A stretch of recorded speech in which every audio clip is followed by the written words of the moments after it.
YouTube, социальные сетки и телеграм-канал беларускага радыё «Свабода» прызнаныя экстрэмісцкімі ў Беларусі.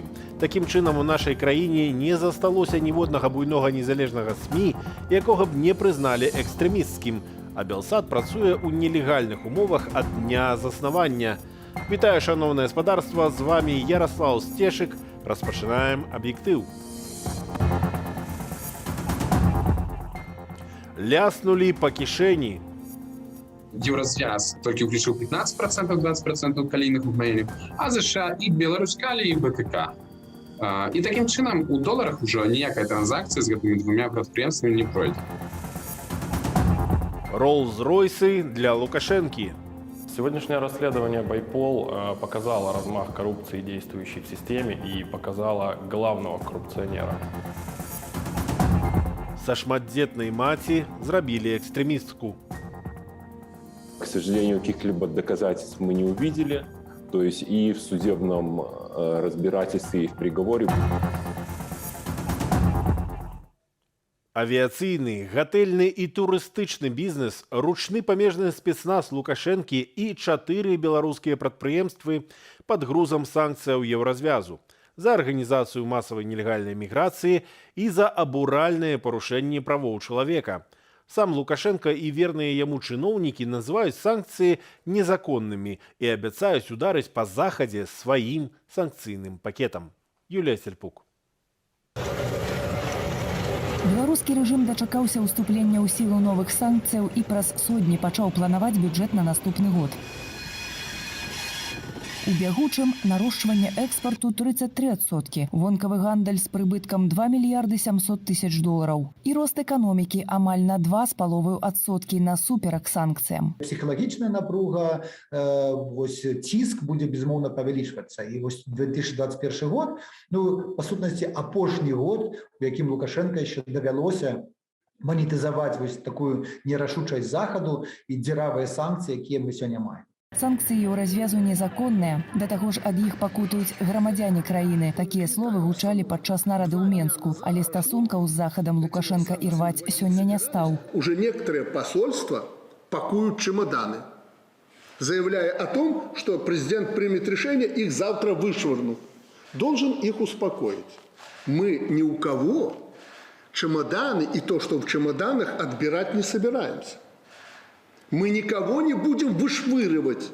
Мы будем делать это цивилизованно, в соответствии с нормами международного права. Перад прысутнымі ўжо ў каторы раз кіраўнік паставіў нялёгкую задачу – тэрмінова шукаць новыя рынкі збыту. Хоць у 5-м пакеце санкцыяў Еўразвязу вялікая частка прысвечаная бізнесу. Адказнаму за створаны на мяжы з ЕС міграцыйны крызіс ёсць таксама 4 буйныя прадпрыемствы – Беларуснафта, Горадня Азот, Горадня Хімвалакно і Белшына. Прывядзем 2 прыклады. Сырую нафту Беларусь пастаўляла выключна ў Еўразвяз. З учорашняга дня гэта немагчыма. Патэнцыйна гэта мінус 730 мільёнаў долараў у год або 1% ВУП краіны. Такі даход Беларуснафта мела ў дапандэмічным 2019 годзе. Прыбытак прадпрыемства Горадня Азот ад продажу ў Еўропу азотных угнаенняў каля 90 мільёнаў долараў у год. На захад сыходзіла палова гатовай прадукцыі прадпрыемства, якое і без таго скончыла мінулы год як стратнае. Краіны, яны пачынаюць вось так камплементарна падыходзіць і дапаўняць адзін аднаго, так? То бок Еўразвяз толькі ўключыў 15%, 20% калійных угнаенняў, а ЗША і Беларускалі, і БКК. І такім чынам у доларах ужо ніякая транзакцыя з гэтымі двумя прадпрыемствамі не пройдзе. Гэтак стала немагчымым абыходжанне санкцыяў Беларусь-Каліем, які прадаваў угнаенні праз беларускую калійную кампанію. ЗША таксама кваліфікавалі Міністэрства фінансаў Беларусі і Банк развіцця як палітычнае падраздзяленне і закрылі магчымасць заключаць з імі фінансавыя дамоўленасці і займаць долары ўнутры краіны. Ніякія цяпер еўрабонды новыя не змогуць быць набытыя амерыканскімі фізычнымі асобамі, юрасобамі ці там банкамі. Так што санкцыі даволі істотныя. Раней еўрапейцы ўвялі супраць самога Гуцеріева персанальныя санкцыі. Зараз амерыканцы дабавілі на сплаў калій. Канада ўвяла таксама вось там на цэнтры курорт, між іншым там на Пелінг. Апроч прадпрыемстваў пад абмежаванне ўчора трапіў авіаперавознік «Белавія», які сёлета ўжо страціў еўрапейскі кірунак, і 15 з 29 самалётаў. Пасля вымушанай пасадкі ў Менску самалёту Ryanair. Сёння «Белавія» заявіла, што санкцыі не пагоршаць яе становішча. Такая рыторыка адпавядае заявам беларускай вертыкалі, якая не толькі ўсё гэта перажыве, але рыхтуе адказ. Мы подготовили и в ближайшие дни ведем пакет ответных мер реагирования экономического на те ограничительные действия, которые приняты в отношении нашей страны. Список будет достаточно большой. Наколькі вялікай і наколькі няшкоднаю для сваіх жа інтарэсаў, пакуль застаецца загадкаю нават для дзяржаўнай прапаганды. Юлія Цяльпук, Белсат. І ў працяг тэмы вялікіх грошай і куды яны сыходзяць, на Белсаце ўжо не раз былі расследаванні пра карупцыю і шыкоўнае жыццё клану Александра Лукашэнкі, бо ён любіць мець шмат рэзідэнцыяў, лятаць дарагімі верталётамі, ездзіць раскошнымі аўтамабілямі, але хто дае яму хабары гэтымі шыкоўнымі рэчамі? Арганізацыя былых міліцыянтаў і следчых «Байпол» упершыню агучвае імёны тых, хто надарыў аўтапарк коштам мільёны долараў. Дела нет, результатов нет, а он при людях, начиная от бани и заканчивая собственным там и для детей, и для себя жильем, указания раздает. Все на глазах у людей. Тое, што кіроўны рэжым у Беларусі на чале з яго стваральнікам літаральна патанае ў карупцыі, наўрад ці для кагосьці таямніца. Пры гэтым гісторыя змагання з хабарніцтвам і злоўжываннем службовымі паўнамоцтвамі цягнецца яшчэ з першай паловы 90-х. З гучных абяцанняў Лукашэнкі перамагчы і выкараніць карупцыю ў краіне. Вот только почему-то раз за разом проворовавшиеся чиновники через некоторое время выходили на свободу и в нарушение законодательства вновь возвращались на руководящие должности. Впрочем, разве могло быть иначе? Запомните, от председателя исполкома, заканчивая премьер-министром, это кадровый реестр президента. И все, что с ними связано, мне докладывается немедленно по вопросам коррупции, хищения и прочих вопросов. Ініцыятыва былых сілавікоў «Байпол» апублікавала чарговае расследаванне, у якім распавядае не толькі пра непасрэдны ўдзел у карупцыйных схемах самога дыктатара, але і ўпершыню агучвае, хто менавіта даваў хабар Лукашэнку. Да, тема автопарка диктатора не раз уже звучала в медиапространстве. Но такой полной и исчерпывающей информации еще никто не озвучил. Аўтары расследавання на аснове аналізу звестак, здабытых кіберпартызанамі, засяроджваюцца на аўтапарку, сфармаваным з падораных Лукашэнку шыкоўных аўтамабіляў і матацыклаў цягам апошніх 5 гадоў. Гаворка вядзецца пра 31 транспартавы сродак на суму звыш 6 мільёнаў 181 тысячы долараў США. У пераліку гэта 528 хабараў у асабліва буйным памеры. Сегодняшнее расследование «Байпол» показало размах коррупции, действующей в системе, и показало главного коррупционера, хотя он и не является единственным. Такой размах коррупции стал возможен именно благодаря действиям гражданина Лукашенки. Ачольвае топ-10 хабарнікаў Лукашэнкі набліжаны да яго буйны бізнесовец Алексей Алексін, які падарыў дыктатару аўтамабіляў і матацыклаў ажно на больш як 2,5 мільёны долараў. На другім месцы Айжан Кененбаева, нявестка збеглага экс-прэзідэнта Кыргызстану Курманбека Бакіева. За схоў у Беларусі ад правасуддзя на радзіме сям'я Бакіевых папоўніла аўтапарк Лукашэнкі падарункамі агулам больш як на 1 мільён 600 тысяч долларов. Исключительно по этой причине в 2018 году в автопарке Лукашенко появился знаменитый Mercedes Maybach S600 Pullman Guard, о котором писали все мировые СМИ. Но имя дарителя этого супердорогого автомобиля до сегодняшнего дня не называлось ни разу. Базовая стоимость авто составляет не менее 1 миллиона 400 тысяч евро. Называе байпол і сапраўднага дарыльніка ўжо знакамітай Тэслы, якую паводле Лукашэнкі яму нібыта прэзентаваў сам Ілон Маск. Насамрэч, топавы электракар у якасці хабару дыктатару перадаў яшчэ адзін набліжаны да яго алігарх Мікалай Варабей, трэці ў спісе самых шчодрых хабарадаўцаў Лукашэнкі. Но это, разумеется, не единственная взятка от Воробья. Кроме Теслы, он безвозмездно передал в автопарк диктатора также такой редкий и раритетный автомобиль, как ЗИС-110 1947 года выпуска стоимостью не менее чем 460 тысяч долларов США. Итого 570 тысяч долларов от Николая Воробья. Тоже немало, согласитесь.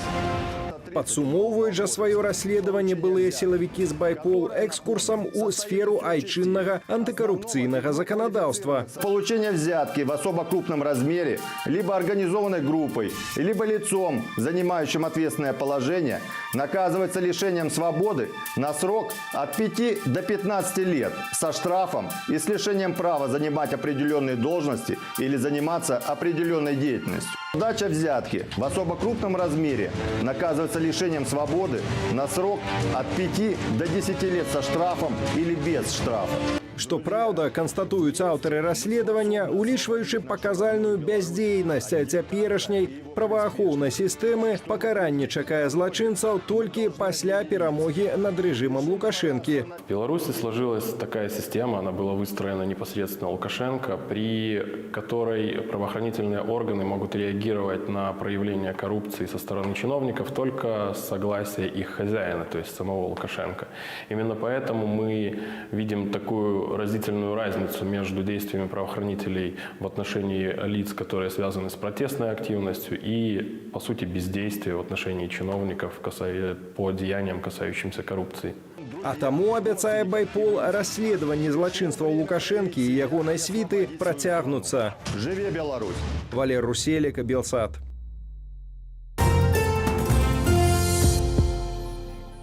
4 гады калоніі агульнага рэжыму. Гэта шмат ці мала? Калі гэта прысуд шматдзетнай маці і прысуд ні за што, гэта бясконца доўгі і бясконца несправядлівы вырак. Актывістка са Ждановіча Вольга Залатар рашэннем суддзі атрымала статус кіраўніцы экстрэмісцкай групоўкі. Прысуд Вользе Залатар суддзя Менскага гарадскога суда Анастасія Папко чытала амаль 1,5 гадзіны. Замест дакладных юрыдычных фармулёвак у выраку гучала шмат мастацкіх выразаў. Кшталту грамадскі спакой і выклік грамадству, азначае былы адвакат Вольгі Андрей Мачалов. К сожалению, каких-либо доказательств мы не увидели. То есть и в судебном разбирательстве, и в приговоре было видно, что выводы суда, они, изначально следствие прокуратуры сейчас и суда, они строятся исключительно на каких-то обрывочных, противоречивых данных. Вырак Вольга выслухала з усмешкою на твары. Она вот так вот, так снисходительная улыбка покачала голову. Понятно, что она была готова к этому. И никакого шока и сюрприза для нее это не было. Вот. Единственное, что такая минимальная радость. Просили 5 лет, дали 4 года.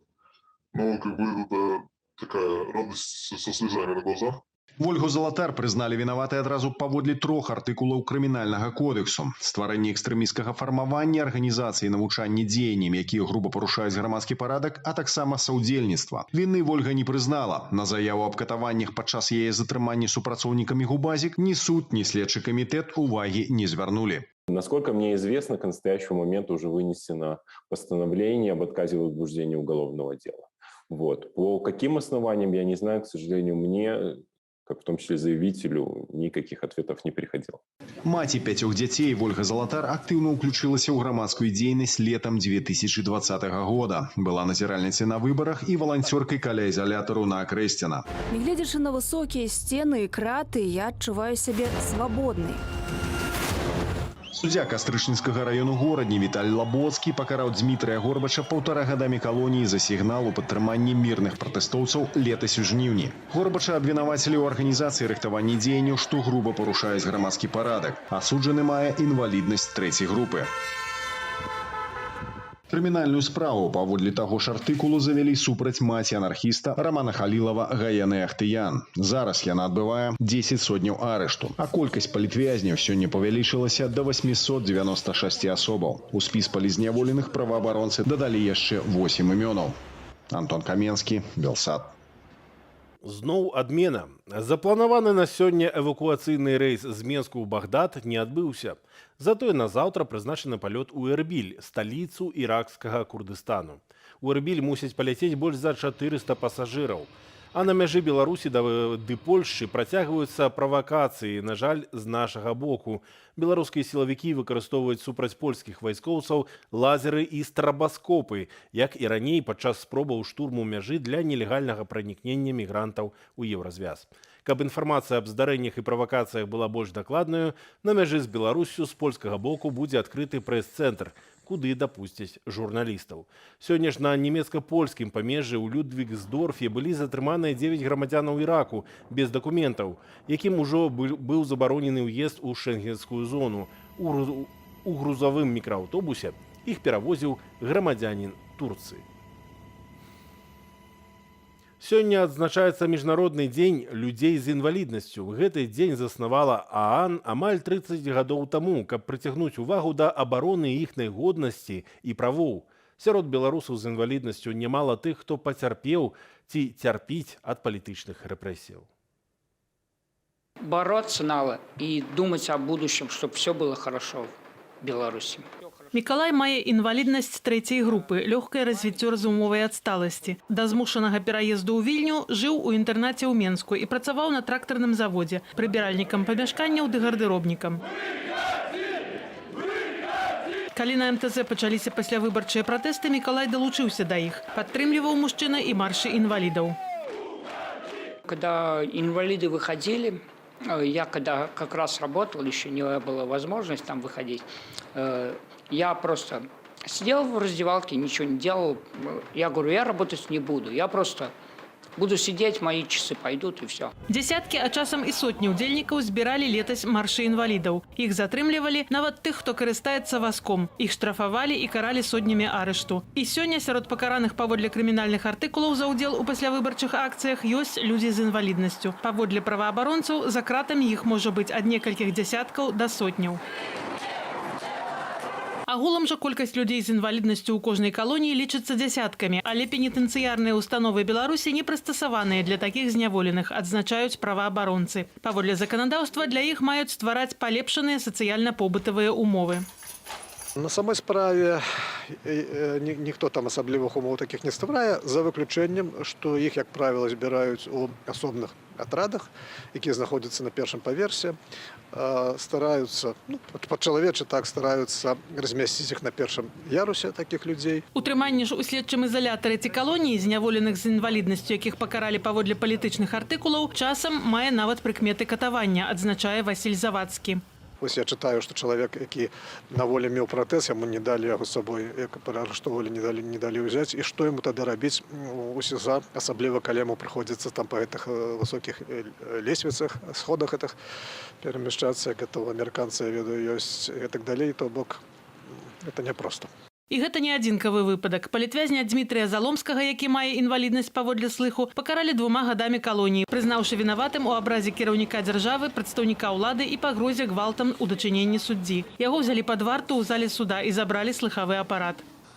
Змяніць сітуацыю для тых, хто сядзіць за кратамі, могуць тыя, хто застаўся на волі. Мы боремся здесь, чтобы диктатор слышал, что в посольстве, что его Европа никто не признает, не везде, он не инактивный. Вот. И верим, что мы переможем. Мікалай спадзяецца неўзабаве вярнуцца ў вольную Беларусь. Ірына Дарафейчук, Белсат. Коронавірус не адступае. Паводле афіцыйнай статыстыкі Мінздароўя, за апошні дзень у Беларусі зарэгістравалі амаль 1900 новых выпадкаў заражэння коронавірусам. 16 чалавек памерлі. Разам з тым, у Бабруйскім занальным цэнтры гігіены і эпідэміялогіі прызналі, што абавязковы масачны рэжым адмянілі на піку захваральнасці на COVID-19. Жорсткія захады былі абумоўлены асаблівасцямі развіцця эпідэмічнай сітуацыі на тэрыторыі горада Бабруйску і Бабруйскага раёну. У верасні 2021 году адзначалася павелічэнне ўдзельнай вагі захваральнасці на COVID-19 асобаў ва ўзросце 18-25 гадоў. Гэта значыць найбольш актыўнай узроставай катэгорыі грамадзян, якія наведваюць названыя аб'екты. Такі адказ атрымалі жыхары Бабруйску на накіраваны ў мясцовы гарвыканкам і занальны цэнтр гігіены і эпідэміялогіі петыцыю з патрабаваннем растлумачыць прычыну ўвядзення ў кастрычніку строгіх антыковідных захадаў, а затым вельмі імклівае іх змякчэнне. Паводле Дмітрия Лайтера зрабілі гэта, цытата, у мэтах выканання даручэнняў прэзідэнта Рэспублікі Беларусь, а таксама ў сувязі з набыццём моцы пастановы Міністэрства аховы здароўя. У адказе таксама зазначаецца, што максімальны рост захваральнасці ў Бабруйску і Бабруйскім раёне зарэгістраваны сёлета з 15 да 22 кастрычніка, акурат у той час, калі быў адменены абавязковы масачны рэжым. Гэта ўсе навіны, але заставайцеся з Белсатам. Праз момант вас чакае самая прэсавая праграма без акрэдытацыі з пытаннямі, ці добраахвотна Лукашенко даваў інтэрв'ю Кісялёву і наколькі глыбока ён гатовы інтэгравацца аж па самы Крым. З вами быў Ярослаў Сцешык. Добрага вечара.